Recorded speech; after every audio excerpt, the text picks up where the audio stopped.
Concordo. Para vocês aparecem o quê? Tá aparecendo. Ah, tá aqui, eu consigo visualizar. A imagem Bom, toda. imagem toda, né? Bom, sempre é um desafio, eu repito isso outras vezes, estudar temas tão grandes assim, né? Com tantos detalhes em tão pouco tempo. E dessa vez não vai ser diferente. Eu fiz um resumo de algo que eu particularmente acho interessante, um viés um pouco histórico e também na questão que está envolvido ali nos dois últimos capítulos de Mateus, que dão um fechamento, né, que são os capítulos finais da Epístola de Mateus. Então, aqui nós encontramos, já entramos ali nos momentos finais de Jesus. O tema, né, que ficou decidido para estudarmos hoje é sobre crucificado e ressurreto. E, e eu quero começar com você lendo um verso. Vamos à Bíblia, em 1 Coríntios. Paulo ele vai começar a sua primeira carta aos cristãos em Corinto de uma forma um tanto peculiar e diferente. Eu fiz questão de colocar esse texto aqui na tela, você vai poder acompanhar. Nos próximos nós vamos à Bíblia. Em 1 Corinto, capítulo 1, verso 17 e 18, 1 Coríntios, né, 1, 17 e 18, Paulo ali, após a sua abertura da carta, fazendo ali alguma exortação à unidade na igreja, fortalecendo a igreja, ele vai dizer assim: pois Cristo não me enviou para batizar, mas para anunciar as boas novas, e não com palavras de sabedoria humana, para que a cruz de Cristo não perca seu poder. A mensagem da cruz é loucura para os que se encaminham para a destruição, mas para nós que estamos sendo salvos, ela é o poder de Deus. Paulo começa a carta de maneira um tanto peculiar, dizendo que a cruz, ela junta ali uma ideia de loucura e de salvação ao mesmo tempo. E quando nós vamos para a Bíblia, nós começamos a entender um pouco mais sobre que loucura é essa que Paulo quis dizer. Por que que ele fala que a cruz é uma loucura? O que que, onde que ele quis chegar com essa informação?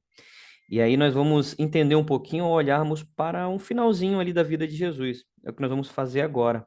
Olhar para os últimos momentos da vida dele para entender que loucura é essa que Paulo queria falar, né? Onde que se aplicava esse contexto todo. E aí nós vamos falar um pouquinho sobre esses momentos finais. Eu vou fazer um apanhado, eu vou trazer algumas informações de outros evangelhos, porque os últimos momentos de Jesus, tanto ali a parte que ele será crucificado, quanto a sua ressurreição, ela é trabalhada por todos os evangelistas. Então, Mateus, Marcos, Lucas e João, todos eles falam sobre a ressurreição, todos eles falam sobre a paixão, né, o relato da paixão de Cristo. Alguns têm elementos a mais que outros, né, mas cada um traz ali a sua visão sobre esse momento. Eu trouxe então algumas ideias para nós pensarmos. Primeiro é interessante nós entendemos o seguinte, que esse julgamento de Jesus, ele foi injusto, né? Então, há justiça naquilo, não há justiça naquilo, por que foi injusto, por que não foi injusto? Mas para entender isso, nós precisamos entender um pouquinho da ideia dos julgamentos na época. Bom, nós temos o Sinédrio. O Sinédrio era como se fosse um julgamento maior, era um conselho maior que havia ali com os fariseus, e ele era composto ali mais ou menos de 70 a 75 pessoas, e na época de Jesus, o sumo sacerdote responsável por esse conselho, pelo Sinédrio, era Caifás. E então nós temos o Sinédrio. Qual era o poder, qual era o papel que o Sinédrio tinha? Ele era utilizado para julgamento religioso. Ele não tinha poder civil. Por quê? Porque os judeus estavam ali sob a tutela de Roma. Então eram discutidas questões religiosas ali, não cabia aos judeus decidir nada na questão de civil, de penalidades e tudo mais.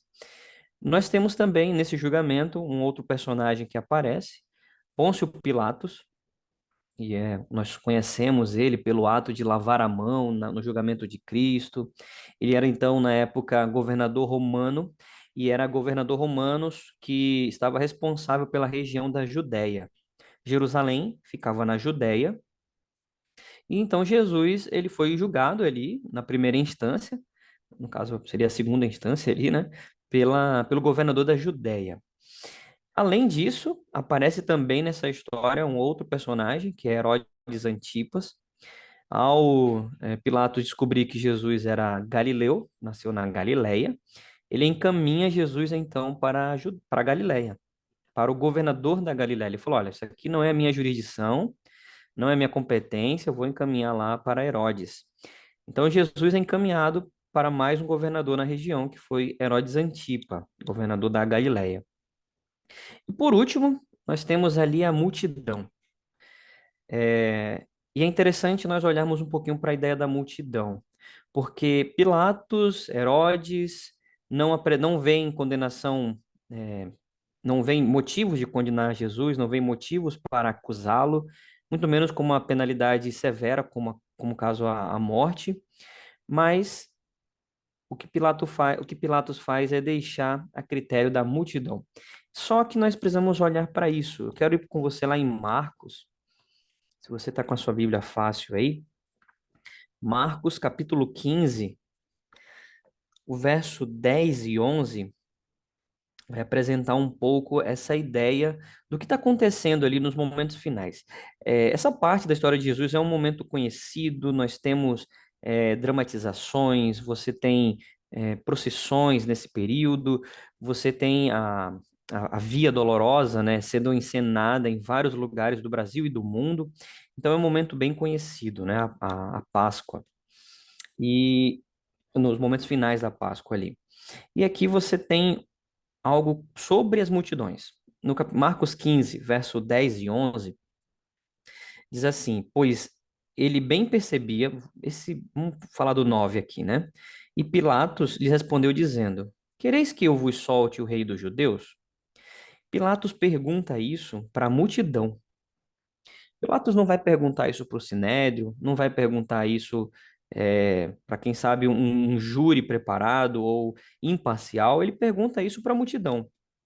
Lá no verso 8, nós temos a multidão pedindo, dizendo assim: olha, Pilatos, está na época da Páscoa, lembra do que você costuma fazer todo ano de libertar um preso? Então, faça isso agora. E Pilatos faz: olha, vocês querem que eu solte o rei dos judeus? Verso 10. Pois ele bem percebia, ou seja, Pilatos sabia, que por inveja os principais sacerdotes lhe o haviam entregado. Então a gente já começa a ver que como que podem ser julgados por um sinédrio, que os sacerdotes ali são parciais. A imparcialidade não aconteceu nesse julgamento.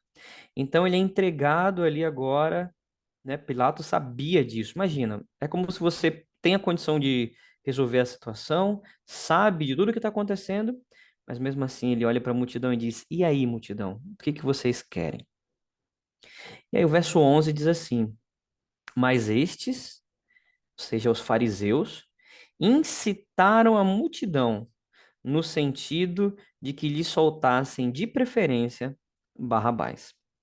Então, o que que nós temos nesse julgamento? Nós temos Herodes, que não decide nada, nós temos Pilatos, que também não decide nada, e ambos possuem poder civil e poder político para decidir. De um lado, você tem o Sinédrio, que trabalhava questões religiosas da época, a questão de tradições, como já falamos, da lei cerimonial, tudo isso quem resolvia era o Sinédrio ali. E finda que Pilatos volta a fala dele para a multidão. E a multidão ali agora, né, sem saber como decidir, é incitada, diz a Bíblia aqui, pelos fariseus. Então, parte desse julgamento nós já conseguimos ver que não houve justiça. Nos capítulos anteriores, em que Jesus vai à ceia, em que nós temos o momento de Jesus no Getssêmani, tudo que envolve as horas anteriores de Cristo para esse julgamento, nós temos alguns detalhes sobre ela na Bíblia. E é interessante perceber que tudo isso que aconteceu com Jesus aconteceu um julgamento em questão de horas. Praticamente 24 horas ali, Jesus foi julgado e condenado. Bom, Eu não sei, no Brasil você tem amplo acesso a recursos, você pode fazer uso desses recursos, pode recorrer até a terceira instância, isso demanda tempo, e com Cristo foi muito rápido. Mas por que tudo isso? Eu trouxe algumas informações a mais aqui. Algumas dessas informações eu tirei do site Jus Brasil, que é um site de advogados brasileiros, da área jurídica, e tem vários artigos falando sobre o julgamento de Jesus. Eu acho interessante, depois, se vocês tiverem interesse, eles comparam a legislação brasileira com o julgamento de Cristo, eles fazem algumas resenhas desse tipo. E aqui eles colocaram algumas informações que eu achei interessante. Por exemplo, a prisão de Jesus, que começou à noite no Jardim do Getsemane, foi ilegal. Primeiro, por ter ocorrido de noite, sem Uhum. denúncia formal, bem como a Halacha, a lei judaica, né, Halachá, proibia a prisão em dia festivo e santo, como são os dias da Páscoa. Então, você percebe que já há todo um movimento ali para fazer algo bem escondido. É como se fosse uma lei sendo votada num dia de feriado. O Congresso está vazio e aí passa uma lei assim que ninguém sabe o que aconteceu. Jesus foi isso. Foi ilegal, foi de noite. Você tinha que ser de dia, ainda mais no período da Páscoa. Imagina a cidade toda comemorando. Pessoas vieram de todas as partes do reino do Império Romano e ali eles faziam ali isso na surdina. Além disso, olha só, Judas, né, que aparece na história traindo Cristo por 30 moedas. De acordo com as leis romanas, traição, olha aqui, ó, as leis romanas proibiam um indiciamento formal decorrente da traição. Ou seja, eu não posso indiciar Jesus porque ele foi traído, isso era proibido, mas ocorreu nesse caso. Bem como era proibido portar armas durante a Páscoa, que também ocorreu no momento da prisão, onde todos estavam portando armas. E se você olhar para a história, quando Jesus está no Getsemane e ele vai ser preso, Pedro, ele tira a espada dele ali, né? E corta a orelha ali de um servo de Caifás, lá do Sinédrio. Jesus vai e recoloca a orelha e Malcolm, parece que era o nome dele, se não me falha a memória. Então, já começa de maneira errada. De noite, armados, devido ao motivo de traição, que ia contra tanto a lei judaica quanto a lei romana, tem mais detalhes. Por exemplo, esse detalhe aqui é uma apresentação que foi feita por eles lá pelo site. Não há um embasamento bíblico para apresentar esse motivo, mas eles colocaram assim que o sinédrio ele não estava completo. Então havia menos da metade dos membros do Sinédrio. Não há um embasamento bíblico para isso. Mas, dadas as circunstâncias, muito provavelmente isso aconteceu. Como é que foi tudo isso, né? Jesus, ao ser preso no jardim, ele é levado para a casa de Anás. E ele fica ali no pátio da casa de Anás. É ali que acontece o momento em que Pedro nega a Jesus. Ele está ali, na casa desse pátio ali. Jesus já tinha avisado Pedro, e Pedro nega a Jesus. Isso acontece no capítulo 26 de Mateus. Após isso, quando amanhece o dia, ao raiar do sol, logo nos primeiros momentos, é que Jesus é introduzido ali para o Sinédrio. Então, imagina, 5 da manhã, raiou o sol, isso a gente encontra na Bíblia, esse relato.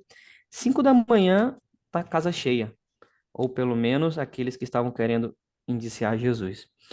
Então, já começa com essa irregularidade. E é incrível pensar que Pilatos, diz a Bíblia, ele sabia que era por inveja dos fariseus. Então, imagina você na situação de Pilatos. Como é que você resolve uma situação em que você tem o clamor do povo contra Jesus e você sabe que não há acusação nenhuma contra ele e que é fruto de inveja? Então, que situação Pilatos passou ali? Às vezes, é incrível pensar que seria muito mais fácil fazer como ele fez, né, de lavar as mãos. Será que seria isso mesmo? Vamos continuar. A estrutura do tribunal foi desrespeitada, olha só, visto que havia câmara própria para os juízos criminais, chamada Câmara da Pedra Talhada, o que gera outra nulidade. Então, enquanto o Sinédrio era responsável pelas questões espirituais, eles tinham também ali uma outra câmara no povo judeu para resolver essas questões, e nem sequer foi consultada essa câmara.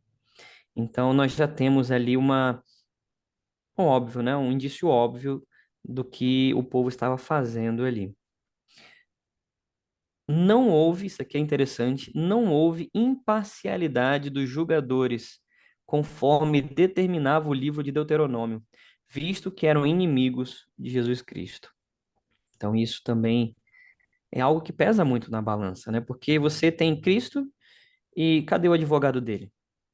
Cadê a defesa dele? Cadê as testemunhas que vão corroborar a vida de Jesus ali? Jesus não tinha testemunha, você só tinha acusação e não havia nada ali que abrisse espaço para dizer, tudo bom, vamos deixar ele usar e recorrer às suas testemunhas ali. E vocês estudaram isso anteriormente, né? Que foi tão intenso esse momento na vida de Cristo que no Getsemane ele chegou a suar sangue, né? Rompimento dos vasos sanguíneos. De tão intenso que foi esse momento, passar por tudo isso e uma da dor no coração, né? Não apenas pelo fato de saber que teria que morrer, mas saber que ele veio para os seus, como ele fala lá em João, e os seus não o receberam. E não apenas não o receberam, como o crucificaram também. E eu trouxe uns versos aqui para nós olharmos um pouquinho mais para essa história. Para não ficar apenas nas palavras ali, vamos à Bíblia. Vamos em Marcos 14, o verso 55 ao 59. Aqui, Cristo, então, no momento que ele é preso, ele é levado ali, sai do Getsemane, é levado para a casa do de Anás ali, ele fica na casa. E olha o que que diz ali a partir do verso 55. E os principais sacerdotes e todo o sinédrio procuravam algum testemunho contra Jesus para o condenar à morte e não achavam. Olha isso. 56. Pois muitos testemunhavam falsamente contra Jesus, mas os depoimentos não eram coerentes. Então, eles armaram como nós falamos na Bahia, né? Eles armaram a arapuca para prender Jesus, e nem isso eles conseguiam fazer, porque as próprias pessoas que eles chamavam para testemunhar não eram nem coerentes nisso. É absurdo isso, né? E aí, será que não tinha alguém para dizer, opa, mas está errado? Não tinha. Vamos continuar. 57. E, levantando-se alguns, testificavam falsamente, dizendo: Nós o ouvimos declarar: Eu destruirei esse santuário, edificado por mãos humanas, e em 3 dias construirei outro, não por mãos humanas. E 59. Nem assim o testemunho deles era coerente. Então, a incoerência, a irregularidade, a ilegalidade, tudo isso foi fruto do julgamento de Cristo, né? Há um convite nosso também, alguns desses artigos lá no Jus Brasil, eles falam justamente sobre isso, sobre o fato de nós hoje buscarmos fazer o oposto a isso, de não agirmos com parcialidade, de não acusarmos da forma como Cristo foi acusado. Eu cheguei a ler um deles lá falando sobre os advogados, né? Ele fez uma comparação e disse assim, olha, nós advogados, nós não podemos ser como foram esses acusadores lá no Sinédrio. E eu vou acrescentar um outro detalhe aqui. Olha o que diz lá no verso 60. Me acompanha aí. O sumo sacerdote ele vai se levantar e ele pergunta a Cristo: Não respondeste ao que este dispõe contra ti? E aí Cristo permanece em silêncio. E o sumo sacerdote no verso 61 diz assim: És tu o Cristo, o Filho do Deus bendito? Verso 62. Jesus respondeu: Eu sou. E vereis o Filho do Homem assentado à direita do Todo-Poderoso e vindo com as nuvens do céu. E os sacerdotes rasgam as vestes, né, como você pode ver na imagem, dizendo: Ah, isso é blasfêmia. Veja como ele fala contra Deus, dizendo que ele mesmo é Deus. E o julgamento deles ali foi o quê? Que ele se considerou Deus. Foi o Uhum. veredito deles ali. Não há provas, não há nada coerente ali. Mas anotem esse fato. O Sinédrio perguntou, ali o sumo sacerdote fez uma pergunta e Jesus respondeu. Vamos agora Uhum. para uma segunda etapa. Vamos lá para João 18.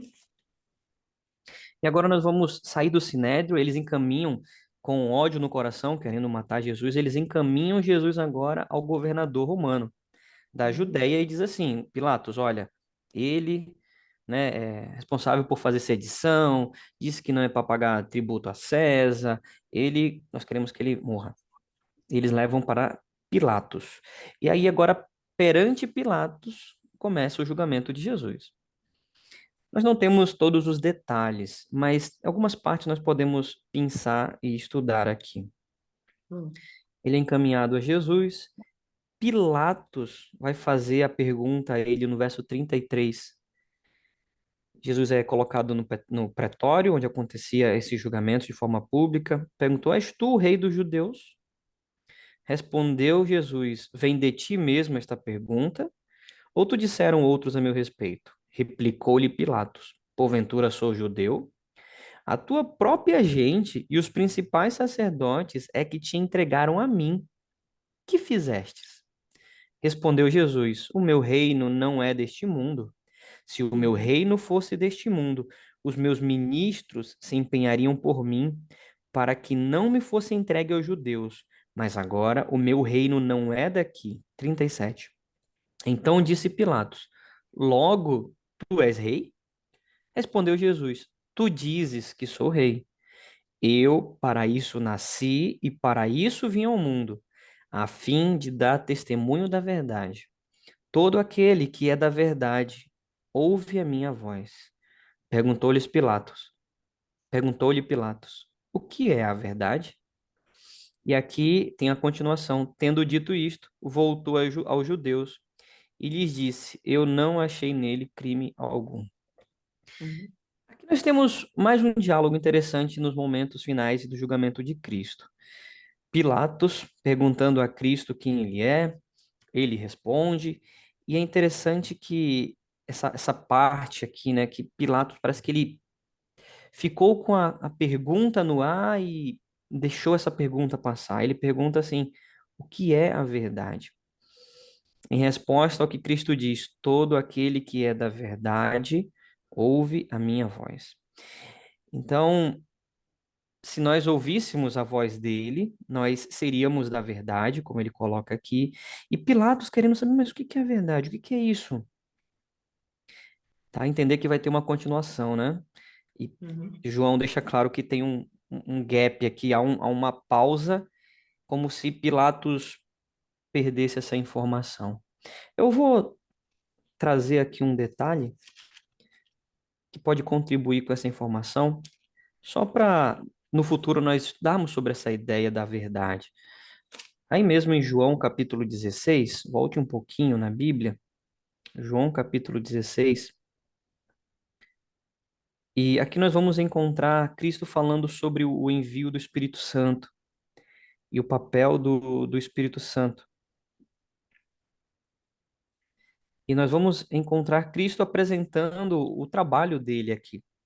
Uhum. Em João 16:13, ele diz assim: Quando vier, porém, o Espírito da verdade, ele vos guiará a toda a verdade, porque não falará por si mesmo, mas dirá tudo o que tiver ouvido e vos anunciará as coisas que hão de vir. Pode ser um fruto para um estudo futuro. O Espírito da verdade que nos guia a toda a verdade. Nós percebemos na Bíblia que é um conjunto de verdades. Cristo, ele se manifesta, ele diz também que eu sou o caminho, a verdade e a vida, em João Uhum. capítulo 14. Mas aqui ele mesmo diz que o Espírito nos conduz a um conjunto, aquilo que ele chama de toda a verdade. E é incrível nós pensarmos que em João também, lá no capítulo 8 é dito que Satanás, ele é mentiroso, pai da mentira, e ele não se firmou na verdade. Então, nós começamos a entender alguns aspectos, né? Cristo, ele fala que quem é da verdade ouve a voz dele. Ele também diz que o Espírito Santo nos conduz a toda a verdade. E quem não se firma na verdade, é a palavra, quem não se firma, infelizmente, acaba seguindo o exemplo do inimigo de Cristo. Pilatos para por ali e não continua mais esse interrogatório. Pilatos, ao descobrir então que Jesus era da Galileia, ele fala: Não, eu não tenho jurisdição para resolver essa situação, vou mandar ele para o responsável da Galileia. Vamos lá para Lucas, capítulo 23. Lucas, capítulo 23, nós vamos encontrar agora esse momento em que Jesus é encaminhado para Herodes. Lucas, capítulo 23, nós encontramos a partir do verso 8. Vamos ler o 7, né? Que é, que é o que Pilatos descobre ali, né? Olha o que nos diz no verso 7. Lucas 23, 7. Ao saber que era da jurisdição de Herodes, estando este naqueles dias em Jerusalém, lhe o remeteu. Então, poxa, que legal, né? O governador da Galileia está ali na Páscoa, comemorando a Páscoa, estava ali na cidade. Opa, vamos aproveitar esse momento. E encaminha Jesus para Herodes. Verso 8, né? Herodes, vendo a Jesus, sobremaneira se alegrou, pois havia muito queria vê-lo, por ter ouvido falar a seu respeito. Esperava também vê-lo fazer algum sinal. Verso 9. E de muitos modos o interrogava. Jesus, porém, nada lhe respondia. Os principais, verso 10, né? Os principais sacerdotes e os escribas ali presentes o acusavam com veemência. Verso Uhum. 11. Mas Herodes, juntamente com os da sua guarda, tratou-o com desprezo e, escarnecendo dele, fê-lo vestir-se de um manto aparatoso e o devolveu a Pilatos. Verso 12, para terminar essa história aqui. Naquele mesmo dia, Herodes e Pilatos se reconciliaram, pois antes viviam inimizades, é, pois antes viviam inimizados um com o outro. Uhum. Bom, Jesus é encaminhado para Herodes. Herodes Uhum. pergunta e a Bíblia diz que Jesus não responde. Há um tempo atrás eu me parei perguntando sobre essa história. Por que que Uhum. perante o Sinédrio Cristo responde, perante Pilatos Cristo responde e quando chega com Herodes ele não responde, Não fala nada. ele não fala nada. Não existe nada na Bíblia, né, que diga isso, que traga essa resposta. Eu também não encontrei nada fora, referente a isso, mas eu teci algumas ideias, né? Toda vez que Cristo falava, toda vez que Cristo curava, ele tinha como fim trazer salvação, a remissão da pessoa, mudar a vida dessa pessoa para um caminho que pudesse agora estar de acordo com a vontade de Deus. Quando ele se manifesta diante do Sinédrio, é porque haveria ainda esperança para eles. Quando ele se manifesta diante de Pilatos, porque haveria ainda esperança para ele. Mas perante Herodes, ele não comunica nada. Não sei se nós chegamos a estudar aqui o que a Bíblia chama do pecado contra o Espírito Santo. E de maneira bem resumida, o Espírito Santo é quem nos conduz a essa verdade, como nós lemos. É ele que nos convence do pecado, da justiça e do juízo. É pela ação dele que nós somos guiados a Cristo. A Bíblia fala que ele funciona como um aio, alguém que nos leva a Cristo. Mas Herodes é como se não tivesse mais oportunidade para ele.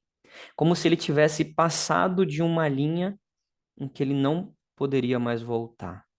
E nós encontramos isso ao longo da história. Nós encontramos isso no relato de Sodoma e Gomorra, em que Cristo, né, em que Deus apresenta, olha, infelizmente eles passaram da linha.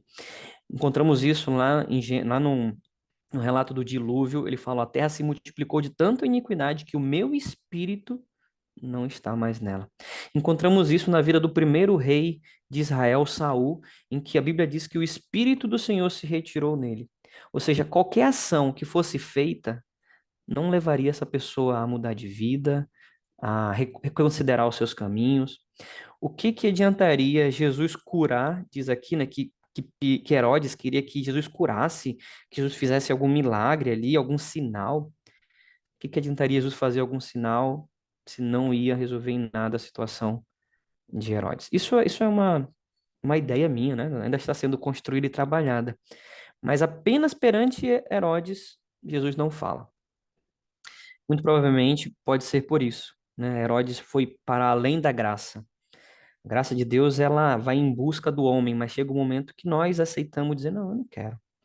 Não, eu quero permanecer da forma que estou.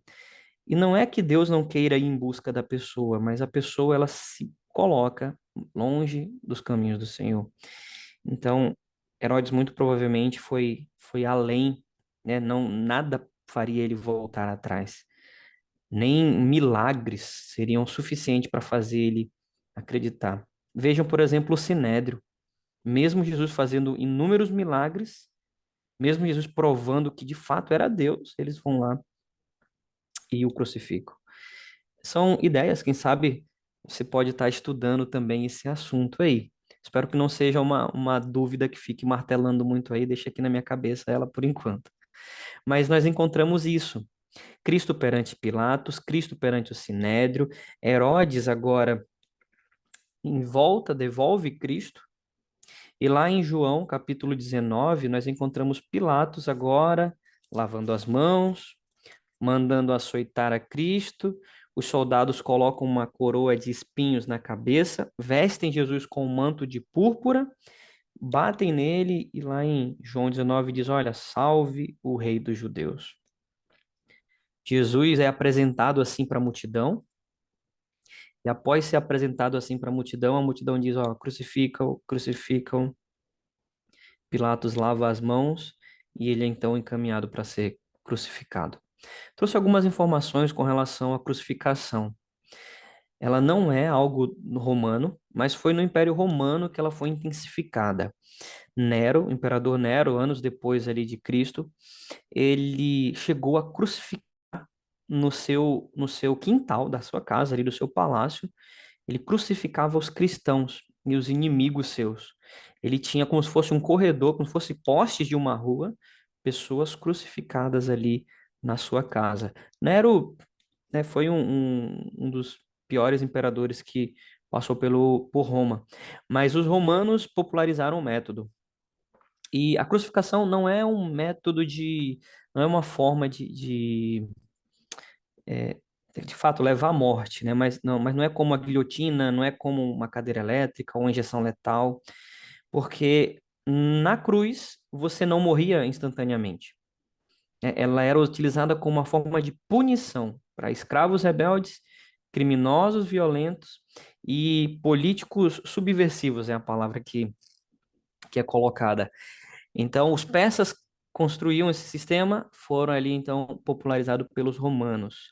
Outras ideias: as pessoas crucificadas, vejam só, não eram enterradas.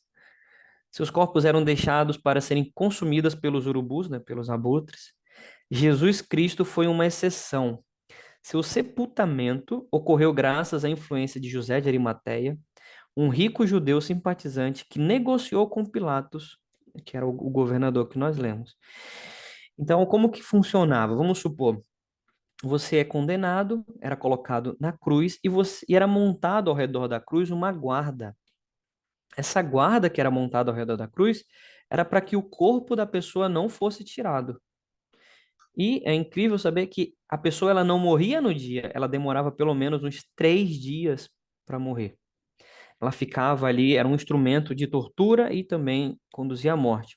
Só que se não houvesse uma guarda ali, poderia, vamos supor, um bando ali, né, um grupo de bandidos, um deles foi crucificado. Se não tivesse uma guarda, ele poderia tirar o corpo da cruz e tratar dos ferimentos. E a pessoa provavelmente conseguiria viver ainda. Então, era um instrumento de tortura antes de ser um instrumento de morte. Só que Cristo não. Para Cristo foi muito diferente.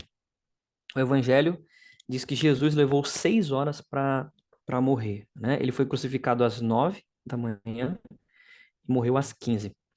Então, quando nós olhamos para esse relato, nós percebemos que quando o corpo de Jesus é açoitado por José de Arimateia, José de Arimateia vai perante Pilatos, né? Olha, por favor, né? O corpo de Cristo. É, Pilatos, ele achou que tinha alguma coisa errada. E se você tiver com a Bíblia aberta em João, João capítulo 19, olha o que que diz ali. Nós vamos ler João capítulo 19 e vamos ler um pouquinho sobre essa ideia aí, né? O que que aconteceu. No verso 31. Então, olha o que diz o verso 31. Jesus foi crucificado na sexta-feira de Páscoa. Então os judeus, para que no sábado não ficassem os corpos na cruz, visto como era a preparação, pois era o grande dia daquele sábado, ou seja, era o sábado da Páscoa, eles iam celebrar aquilo. Rogaram a Pilatos que se lhe quebrassem as pernas e fossem tirados. Então, eles sabiam, os judeus sabiam que na cruz as pessoas iam ficar muito tempo. Ele falava assim: não, olha, Pilatos, quebra as pernas deles, e aí eles vão morrer logo. Verso 32. Os soldados foram quebrar as pernas ao primeiro e ao outro que com ele tinha sido crucificado. Ou seja, os dois ao lado de Jesus ali tiveram as pernas quebradas. Chegando-se, porém, a Jesus, como vissem que já estava morto, não quebraram as pernas. Mas um dos soldados lhe abriu o lado com uma lança, e logo saiu sangue e água. Aquele que isto viu testificou, sendo verdadeiro o seu testemunho. Ele sabe que diz a verdade para que também vós creiais. Verso 36. E isto aconteceu para se cumprir a escritura: nenhum dos seus ossos será quebrado.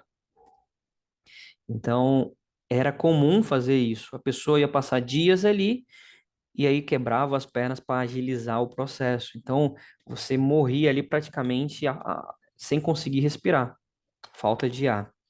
Mas Jesus já estava morto bem antes. No verso 38 diz: depois disso, José de Arimateia, que era discípulo de Jesus, ainda que ocultamente, pelo receio que tinha dos judeus, rogou a Pilatos que lhe permitisse tirar o corpo. Pilatos lhe o permitiu. E então foi José de Arimateia e retirou o corpo de Jesus. O corpo de Jesus foi retirado, mas o corpo dos outros que estavam ao lado de Jesus, não.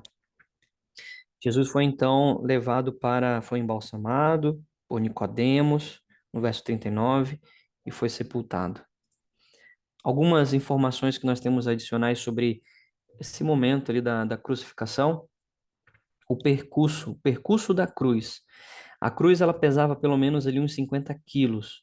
E na imagem você vê que geralmente é, é Jesus carregando ali toda a cruz, como se fosse no modelo que nós percebemos como sendo o modelo tradicional da cruz. Mas geralmente era levado apenas um pedaço da cruz.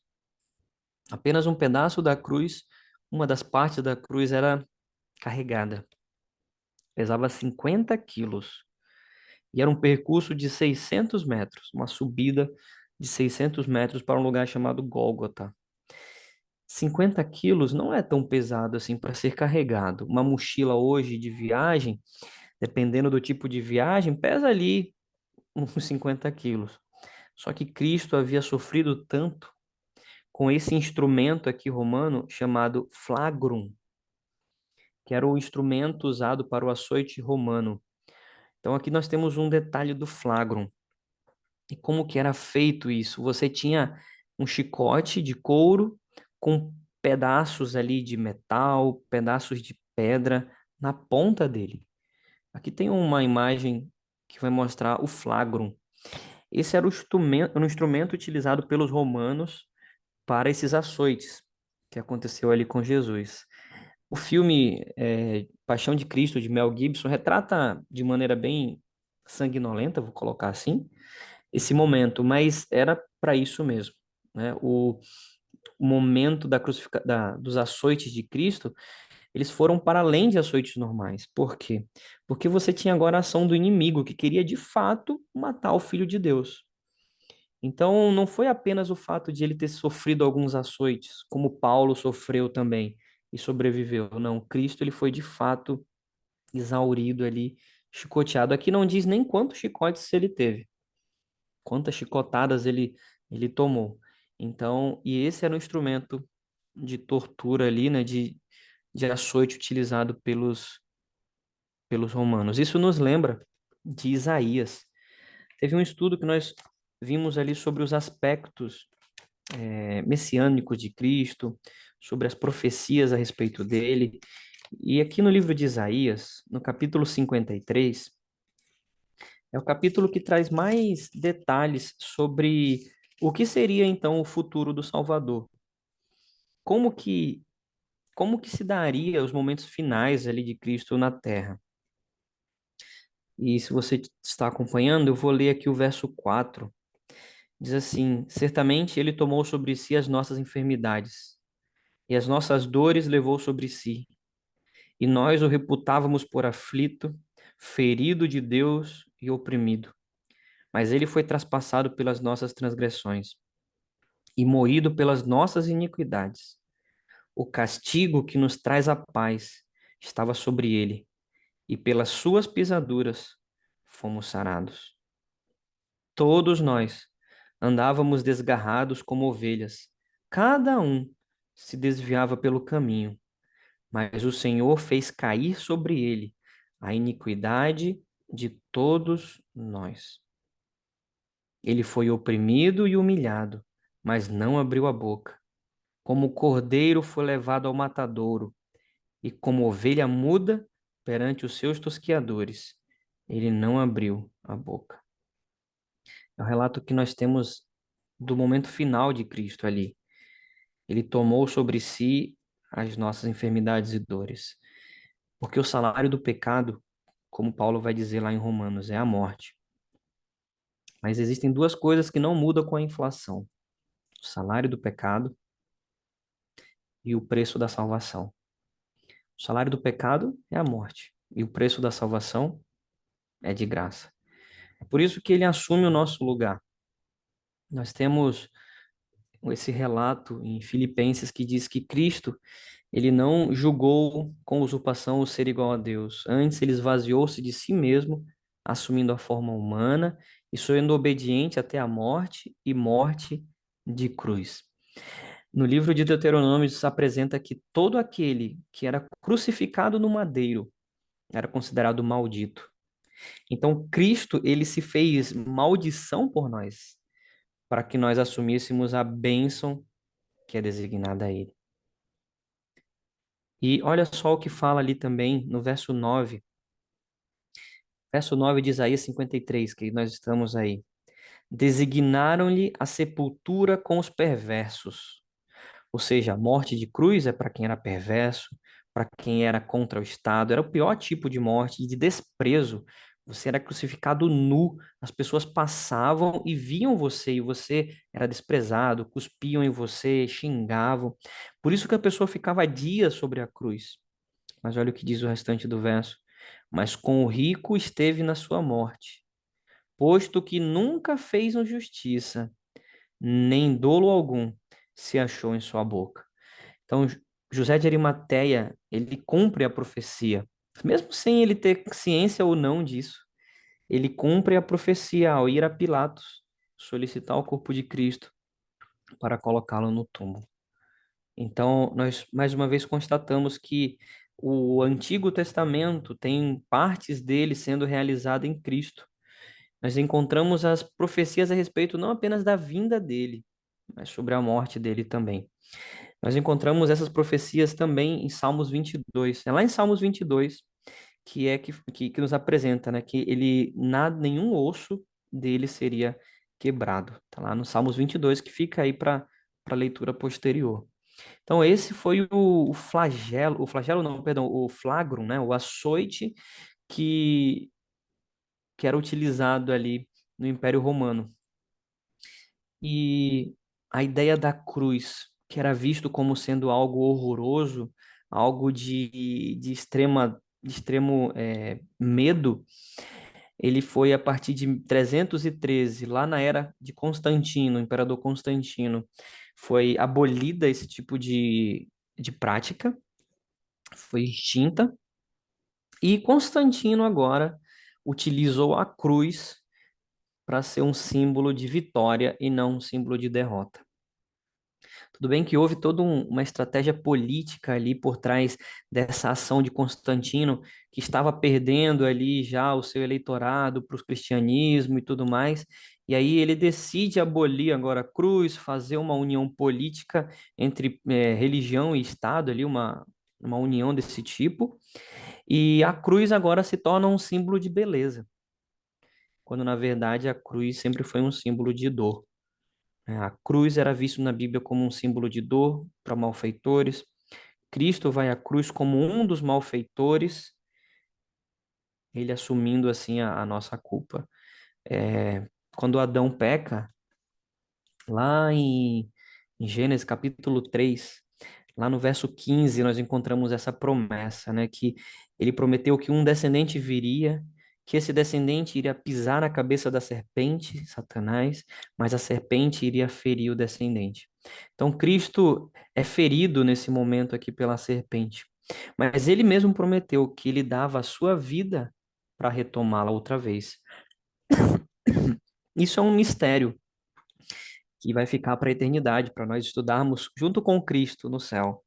Se ele é a vida, como pode ele, por algum tempo, ficar longe dessa vida, ou adormecer, ou morrer?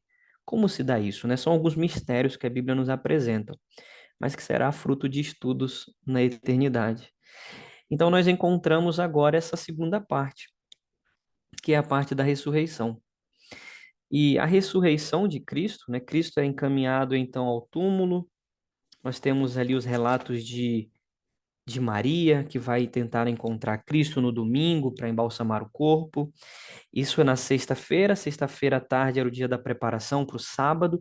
Eles colocam então Cristo no túmulo e eles vão para os seus afazeres ali, se preparar para o dia de sábado. Descansam no sábado e domingo de manhã eles retornam para embalsamar Cristo.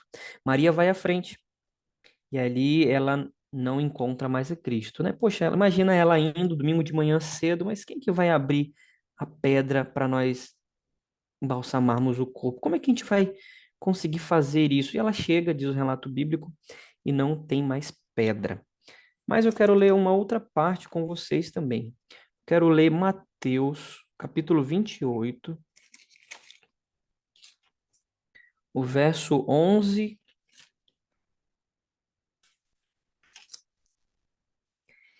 e em diante. Do verso 11 em diante, o que que nós temos aqui? Nós temos esse momento da ressurreição de Cristo, as cadeias da morte não foram suficientes para prendê-lo ali, por quê? Porque ele não pecou. Ele não pecou. Se ele não pecou, ele não merecia o salário do pecado, que é a morte. Ele não merecia nem morrer. Então ele entrega a sua vida ali para pagar o salário do pecado. É interessante, a gente pode depois estudar isso em um outro momento, né? O pecado, quando nós olhamos para o santuário antigo, no povo judeu, o pecado ele era transferido. Ele saía do pecador, ia para o cordeiro, do cordeiro para o sacerdote, do sacerdote para o templo, do templo, esse pecado, então, era depois, no dia da expiação, colocado sobre um bode, e esse bode era encaminhado para o deserto. E ele iria morrer ali. Ou seja, havia uma transferência de pecado, vou colocar nesses termos. Cristo, ele assume a nossa culpa, ele paga o preço do pecado e agora o preço do pecado está pago. E no capítulo 28, nós encontramos esse retorno. Olha o que acontece no verso 2, 28, 2. Eis que houve um grande terremoto, porque um anjo do Senhor desceu do céu, chegou-se, removeu a pedra e se assentou-se sobre ela. Verso 3: o seu aspecto era como um relâmpago, e a sua veste alva como a neve. 4: e os guardas tremeram, espavorecidos, e ficaram como se tivessem mortos. Então, olha o que acontece ali.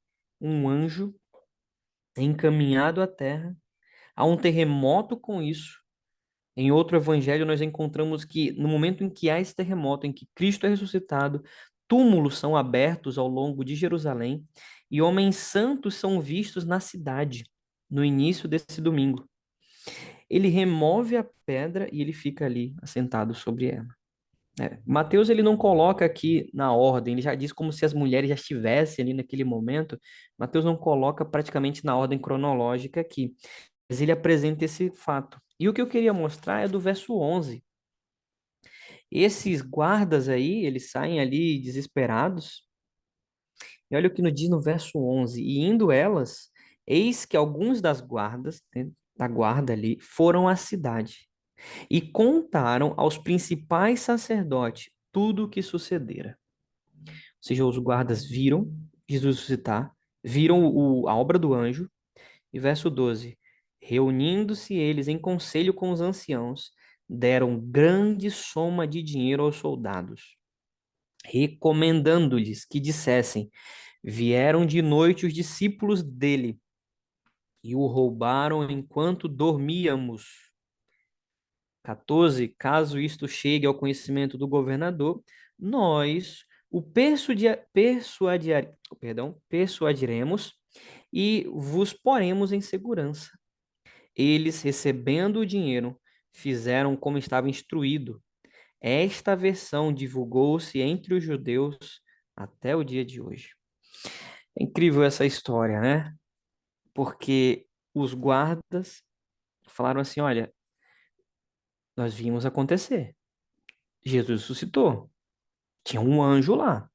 Nós não tínhamos como fazer nada. Eles recebem uma soma de dinheiro, são subornados.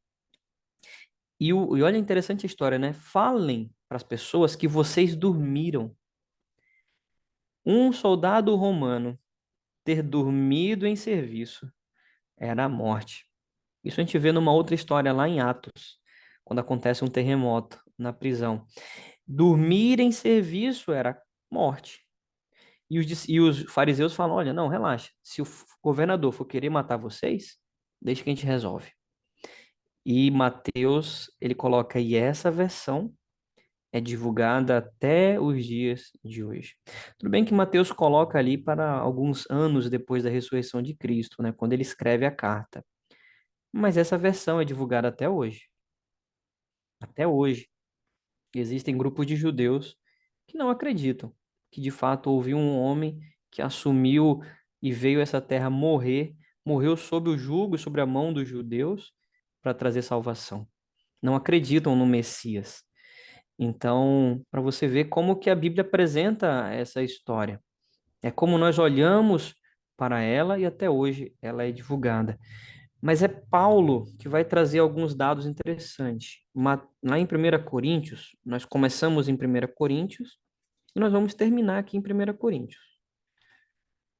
1 Coríntios, capítulo 15.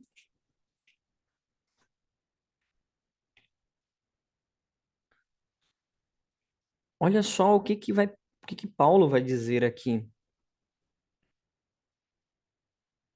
Vamos ler a partir do verso 3. O capítulo 15 de 1 Coríntios é uma descrição sobre a ressurreição de Cristo e como essa ressurreição é para nós também uma dádiva. Verso 3 diz assim: antes de tudo, vos entreguei o que também recebi, que Cristo morreu pelos nossos pecados, segundo as Escrituras, e que foi sepultado e ressuscitou ao terceiro dia, segundo as Escrituras, E apareceu a Cefas, no caso Pedro, e depois aos 12. E verso 6, depois foi visto por mais de 500 irmãos de uma só vez, dos quais a maioria sobrevive até agora, porém alguns já dormem. Então, se nós lermos o verso 7 também, ó, depois foi visto por Tiago, mais tarde por todos os apóstolos, e afinal, depois de todos, foi visto também por mim, como um nascido fora do tempo. Então, Paulo ele vai apresentar a lista de testemunhas oculares que de fato viram Cristo. Para além dos discípulos dele, diz aqui que um grupo de 500 pessoas, de uma só vez, viram o Cristo ressuscitado. Cristo ressuscita, Cristo passa na terra ainda 40 dias com os discípulos, come com eles, vai a Galiléia com eles, vai até Pedro, fala para Pedro, Pedro, você vai apacentar as minhas ovelhas, você me traiu, mas eu te perdoo, Pedro, você vai ser agora aquele que vai tomar frente da igreja que vai ficar aqui. Cristo dá conselhos para eles e lá em Atos capítulo 1, versos 7 e 8, Cristo vai ao céu na presença dos discípulos. Eles veem Cristo indo ao céu. E Cristo, essa ressurreição dele, não é algo apenas para ele. Ele apresenta isso em João capítulo 11, ao falar para Maria e Marta, olha, eu sou a ressurreição e a vida. E ele vai nesse momento e ressuscita Lázaro.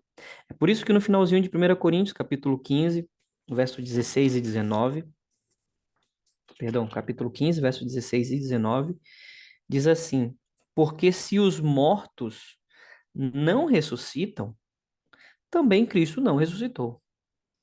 E se Cristo não ressuscitou, é vã a vossa fé, e ainda permaneceis nos vossos pecados. E ainda mais, os que dormiram em Cristo pereceram. Se a nossa esperança em Cristo se limita apenas a esta vida, somos os mais infelizes de todos os homens. Paulo é enfático em dizer na primeira carta que se nós não cremos que Cristo ressuscitou, a nossa fé é vã. E que a nossa esperança não pode se limitar apenas a essa vida. Nós precisamos ir além. Se a nossa esperança se limita apenas a esta vida, diz aqui, nós somos pessoas infelizes. Eu quero ser feliz. E eu quero que minha fé não seja vã. É por isso que ele nos convida. E diz aqui que nossa fé na ressurreição de Cristo é algo que nós também temos como um benefício. Porque essa ressurreição, e aí você pode depois dar uma lida no capítulo 15, é uma promessa que Cristo faz, que se nós dormirmos no Senhor, Ele também irá nos ressuscitar. Ou seja, se nós chegarmos a morrer, crentes em Cristo, Ele também trará a vida a nós. Assim como Ele ressuscitou dos mortos, essa ressurreição é dada a nós também. É por isso que Paulo, como nós lemos lá no início, 1 Coríntios capítulo 1, começa a carta dizendo assim, olha, isso aqui é uma loucura. Quem que acredita nisso? Isso é loucura. Hoje em dia, se você fala sobre isso, as pessoas vão dizer a mesma coisa para você. Isso é loucura. Como que alguém morre e ressuscita? Como que eu vou poder ser ressuscitado? Como que é isso? Quem é esse Cristo? Cristo não existe, como falou lá os judeus. Ah, Cristo foi roubado o corpo dele pelos discípulos. Então, é uma loucura, era uma loucura naquela época pregar um rei, pregar um Deus que morreu na cruz. Era uma loucura falar desse Deus. Só que Paulo lá deixa claro, né? Para alguns é loucura, mas para nós é as boas novas do Evangelho. Essas são as boas novas que nós encontramos do Evangelho. As boas novas é que Cristo se fez carne, habitou entre nós vimos a sua glória. Apesar de ter visto a sua glória, os seus ali os crucificaram, mas através disso ele assumiu agora ali os nossos pecados, ele nos perdoou através do sangue do Cordeiro. Nós temos essa esperança, uma esperança que não se limita apenas a essa terra. Essas são as palavras finais de Jesus lá para os discípulos antes de ele ser preso, lá em João capítulo 14, ó, não se turbe o vosso coração. Credes em Deus, credes também em mim. Na casa de meu pai há muitas moradas. Se assim não fora, eu vou-lo teria dito, pois vou preparar-vos lugar. E quando eu for, ou seja, ele foi, e vos preparar lugar, voltarei e vos receberei para mim mesmo, para que onde eu estou, estejais vós também. Eu tenho conhecidos, amigos, familiares que, que dormem hoje no Senhor, né? Que faleceram, que fica a saudade, mas nós temos a esperança de que, assim como Cristo ressuscitou dos mortos, ele também há de ressuscitar aqueles que ouviram a voz dele. Lembra lá o que Jesus falou para Pilatos? Todo aquele que é da verdade ouve minha voz. Então, o nosso convite é que nós possamos ser da verdade. Entender que Cristo foi crucificado, mas ele é um Cristo ressurreto, prestes a vir, doador de vida e liberdade a todos aqueles que nele creem. Então, esse é o nosso estudo final ali. Eu tentei resumir aqui nos minutos que eu tenho para falar sobre essa esperança que nós temos, né? Como adventistas, nós acreditamos nesse retorno desse Cristo que é vivo, que é um Cristo vivo. Ah, mas vocês não falam tanto da cruz. Na cruz ela tem de fato a sua importância, mas nós falamos desse Cristo vivo que venceu a cruz e hoje, através da sua vitória dele, essa vitória é nossa também. Então, que Deus possa nos abençoar com essa mensagem, que Ele possa trazer conforto ao nosso coração também, entender que Cristo já fez por nós aquilo que nós não seríamos capazes de fazer. Então, que Deus possa nos abençoar. E aí eu abro para as perguntas também. Não sei se eu vou poder responder todas, se tiver. Deixo o Rodolfo e a Karine aí para responder algumas, mas eu agradeço a paciência de vocês e me coloco à disposição das perguntas.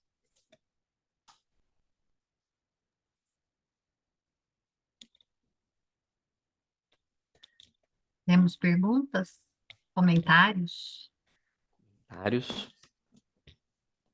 Ai, achei lindo o que você falou.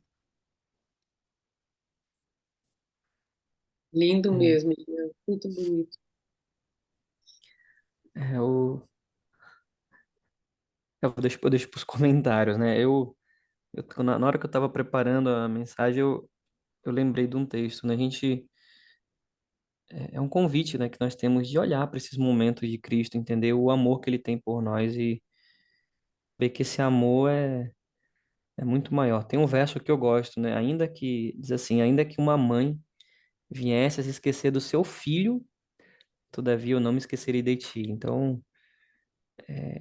que amor é esse, né? Que amor é esse que de dar a vida e apesar dos nossos erros, ele deu a vida por nós. Então, é algo para nós refletirmos e meditarmos. E é algo que nós vamos estudar a eternidade, né? Como é que pode um Deus abrir mão de tudo e vir aqui à Terra, se entregar pelos seus, né? Então, essa é a nossa esperança, é isso que enche o nosso coração, essa esperança e essa alegria. E me coloco à disposição, se há perguntas, algo a acrescentar, estou aqui. Acho que eu queria falar só da ressurreição, né? Que esse texto que você leu no final, eu até anotei aqui. Que se a gente só acha que, né, muita gente pensa, né, que a vida é só agora, carpe diem, essa visão que a gente tem muito hoje da vida, né? E a mensagem da cruz é justamente falando assim, olha, essa não é a sua vida, né? Você vive numa vida aí cercado de desastres, de dificuldades. Você vive uma vida que não foi a que eu planejei para você, né? Então, assim, se a nossa esperança é só para essa vida, né? Para viver o que a gente tem aqui, vou me matar, vou me divertir, vou viver o agora intensamente. A mensagem da cruz não é essa. Tipo, se você, o meu reino não é deste mundo, não se limite a essa vida, né? E a gente tem a ressurreição aí para dizer, né? E fala assim que na verdade às vezes a gente pensa que a felicidade está aproveitando tudo que tem aqui. E aí o texto que você leu fala isso. Na verdade a gente é o mais infeliz do mundo. E a gente acredita que a gente está sendo feliz aproveitando o carpe diem, a gente na verdade é o mais infeliz. E só para completar, eu acho que é muito legal ler depois 1 Coríntios, que você falou da loucura da mensagem da cruz, e fala justamente isso, a mensagem da cruz. E aqui vai fazer um contraponto de sabedoria de Deus e a sabedoria do mundo, né? E o quanto que essas duas sabedorias não andam juntas. Eu estou fazendo um estudo agora de Provérbios, né? Então eu estou em Provérbios 15, né? E eu estou fazendo bem devagarzinho essa leitura. E é interessante ver como há um comparativo constante de Salomão entre a sabedoria dos homens e a sabedoria de Deus, né? E a sabedoria sempre foi um tema principalmente interessante, pensando assim, antigamente, né? Que ela era considerada divindade em muitas culturas, né? Ela era considerada um deus, assim, a deusa da sabedoria, né? Então, assim, essa comparação do que às vezes, o que que é a nossa sabedoria? Ela está sendo baseada em quê? Em teorias humanas? E o que Uhum, Deus convida a gente aqui, né? Que fica essa mensagem, é para a gente estar atento a um outro estilo de sabedoria, que parece loucura para a filosofia que a gente vive. A mensagem da cruz sempre vai ser muito louca, né? E aqui fala no versículo, né, que Deus escolheu as coisas loucas do mundo para envergonhar os sábios, e escolheu as coisas fracas do mundo para envergonhar os fortes. De novo, a lógica de Deus sendo diferente, assim, é uma nova construção, é um novo nascimento, é uma nova perspectiva de ver as coisas, né? Fica esse convite uhum. também para a gente. Acho que isso que ficou para mim. E não é só a ideia da cruz, né? Aqui no 1 Coríntios 1, nesse trecho aí, ele fala, ó, mas nós pregamos a Cristo crucificado, escândalo para os judeus, loucura para os gentios, mas para os que foram chamados, tanto judeus como gregos, pregamos a Cristo, poder de Deus e sabedoria de Deus. Então, até hoje, se posicionar ao lado de Cristo, não apenas no momento da cruz, acaba sendo isso também. Acaba sendo um escândalo para alguns. Esse dia eu estava conversando com uma amiga, e aí ela falou: Não, nós vamos fazer uma festa, e aí nós vamos passar a noite. Vem, que você vai beber, a gente trouxe bebida. Você bebe o quê? Aí eu falei assim: Eu não bebo. Aí falou: Como assim você não bebe? Eu falei: Não, eu sou cristão, eu não bebo. Mas você não toma nem vinho? Eu falei: Não, não tomo. E aí ela ficou assim: Meu Deus, o que que é isso? Quem é você? De onde você veio? Que O que você você está come. fazendo? O que você come? E porque isso está para além da cruz, né? Nós falamos hoje sobre a cruz, mas o estilo de vida que Cristo nos convida é algo totalmente diferente. Como que você vai dar outra face se alguém te bater? Né? Como que você vai orar pelos que estão falando de você? Como que você vai perdoar os pecados, né? Perdoa as nossas iniquidades, assim como nós perdoamos aquele que nos tem ofendido. Então é loucura. Para o mundo é loucura, mas é como é falado aqui, né? Porque a loucura de Deus é mais sábia do que a dos homens, e a fraqueza de Deus é mais forte do que as dos homens. 1 Coríntios 1:25. Então, é um convite, né? Deus, eu tinha um amigo que falava assim: Deus chamou um grupo de loucos, né? Deus quer um grupo de loucos aqui ao lado dele. Mas é porque nós temos os valores do reino, né? E os valores do reino de Deus vão contra os valores da terra, né? Então, a Bíblia diz, né, que a terra jaz do inimigo, né? A terra está sobre o poder do inimigo. Então, tudo aquilo que vai contra esse poder acaba sendo uma loucura, né? Você zelar pelos princípios do casamento, zelar pelos princípios de saúde, entre outros, principalmente falar sobre a mensagem da cruz, sobre a volta de Jesus, sobre um novo céu, uma nova terra. Isso soa um tanto diferente, né, da mensagem do mundo. E é um convite que Cristo faz, né? Ele nos faz, é a sabedoria que ele quer poder nos dar, né? A sabedoria e o poder de Deus. E é isso. Nada mais havendo a tratar? Alguma dúvida, curiosidade? Se tiver, também pode colocar no grupo depois, a gente Sim, sim, sim. responde. Ah, então vamos orar, porque aí a gente finaliza que o Eliel tem compromisso. Tenho. Daqui a 10 minutinhos tem uma aula ali. Então vamos fazer, porque dá tempo de você também tomar uma aguinha, fazer um alongamento, Né, tomar. fazer um pit stop no Vamos sim. banheiro, Tá tem que certo. fazer assim as coisinhas. E aí né, vocês vão ficar para definir a data, né, da confraternização, os detalhes, sem problema. A gente vai ficar um pouquinho aqui, só para terminar de conversar um pouquinho, e depois eu te Tá passo o que a certo. gente conversou. Perfeito. Combinado. Vamos Tá bom? agradecer. Rodolfo, você ora pra gente? Vamos sim. Oremos.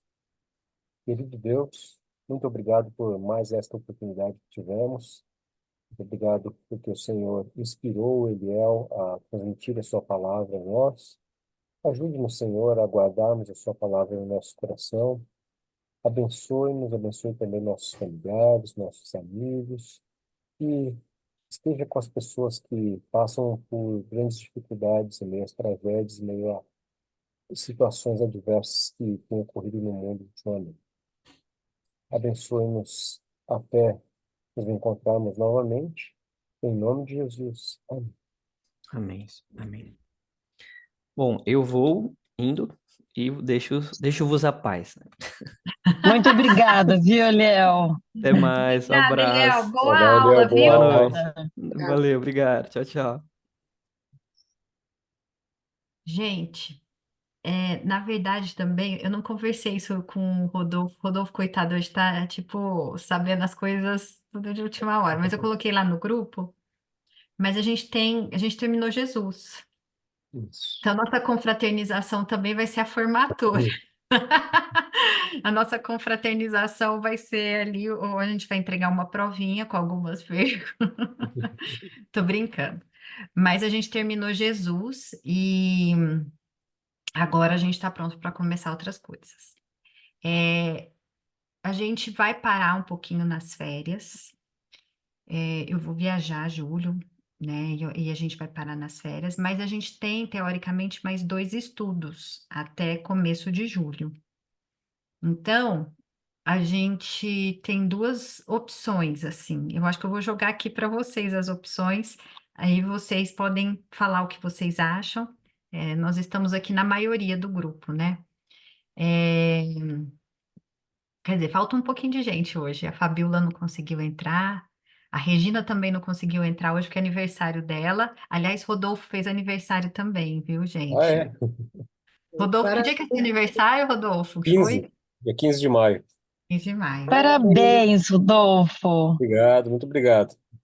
Muita saúde, Rodolfo. Obrigado. E hoje é Que aniversário da Deus lhe Regina. abençoe sempre. É Muito tudo que obrigado, não Roberto. tem desejo maior. É isso mesmo. Obrigado. E aí eu pensei nesses 2 próximos estudos, vocês falaram de 2 temáticas que eu acho que dariam para serem tratadas, ou a gente pode fazer tipo uma enquete, assim, tipo, vocês tragam as dúvidas e a gente responde, tipo uma roda viva, entendeu? Vocês perguntam e eu, Rodolfo e Fábio vamos respondendo. Aí, essa é uma possibilidade. Ou 2 temas que vocês falaram que a gente acha que tem, que vocês comentam bastante. Um é a questão do sofrimento, como é visto o sofrimento na Bíblia. E a outra foi a questão dos mortos, né? O que acontece quando a gente morre. Então, minha pergunta para vocês é: o que vocês querem? Nós estamos aqui para servir vocês. Se vocês quiserem pensar também, colocarem no grupo. Eu queria um pouquinho do milênio. Milênio. Vou anotar aqui. É Cara, perigoso quando você solta e fala, ó, escolhe, é perigoso. A É, gente gosta de viver perigosamente. esse tema, o sofrimento, porque eu acho que é uma coisa que a gente, né, tem problemas no dia a dia e é uma coisa que eu acho que a gente tem que trabalhar diariamente. Eu acho muito interessante. E Eu perguntas gosto eu da. acho que vai virar uma bagunça, esse monte de perguntas. Imagina, ainda mais todos nós, todos tão curiosos aqui. Imagina, a gente vai metralhar vocês três. Vocês dois ainda por cima, né, coitado? Porque o Fábio tá no curso lá do Daniel. Mas a gente Eu, chama go- ele. eu gosto da ideia de trazer perguntas, mas eu acho que a gente pode, assim, se concentrar no que nós acabamos de estudar, né? É, Boa também. Né? A gente acabou de estudar Jesus, então, que são, na verdade, os evangelhos, né? Uhum. Isso. Eu acho que a gente pode, não sei, eu acho que eu gostei da ideia de trazer pontual de repente, sobre os evangelhos, assim. E Legal. sofrimento está lá, né, também, né, Roberta, acho. Tá. Ah, com certeza. Acho que está na Bíblia inteira. Tudo isso, né? Mari, você gostaria de ver alguma coisa especial também? Não, eu gostei da ideia da discussão, de perguntas, que vocês deram muita informação para a gente, muita, Verdade. né? E para mim seria legal se a gente conversasse um pouco sobre isto. Então, Sim. e se a gente fizer o seguinte, olha, eu gostei dessa ideia, não sei o que que você acha, Rodolfo, mas assim, da gente deixar essas duas para vocês trazerem perguntas de Jesus, de Uhum, coisas que vocês acham, do que a gente estudou, não de Jesus, mas do que a uhum, gente estudou aqui da vida dele. uhum, Hum, E aí, no segundo semestre, a gente vai colocando também, porque a dúvida do milênio da Suzana, a gente vai responder. E aí a gente fala mais, a gente sabe que é falar da volta de Jesus, dos últimos eventos, então a gente contextualiza nisso num pequeno módulo, assim. A gente pode uhum. trabalhar com pequenos módulos de assuntos. E aí Pode vai ser. meio que do que vocês forem percebendo como. O Uhum. Se que a você acha, Suzana Ju? aguentar até lá, É, Eu, Rodolfo. controla a ansiedade. Não, mas Ah, você for dando um coisa para ela pouco estudar. faz Ah, parte do sim. sofrimento, né, Rodolfo? É.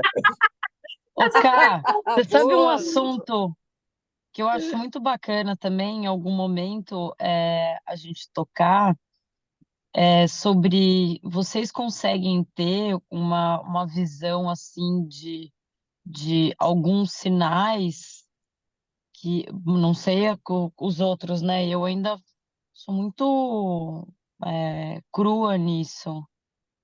Não sei se às vezes algum dia a gente podia fazer uma aula sobre isso. Sim. Ô, Rodolfo, deixa eu só fazer uma pergunta. Você quer parar a gravação? Porque aí eu acho que não precisa gravar, eu acho que é uma boa, né? Só um minutinho, eu vou parar. Tá. Ô, Rô, seria sinais da volta de Jesus? É, Uhum. eu não sei qual que é o desejo de vocês, mas eu brincadeira.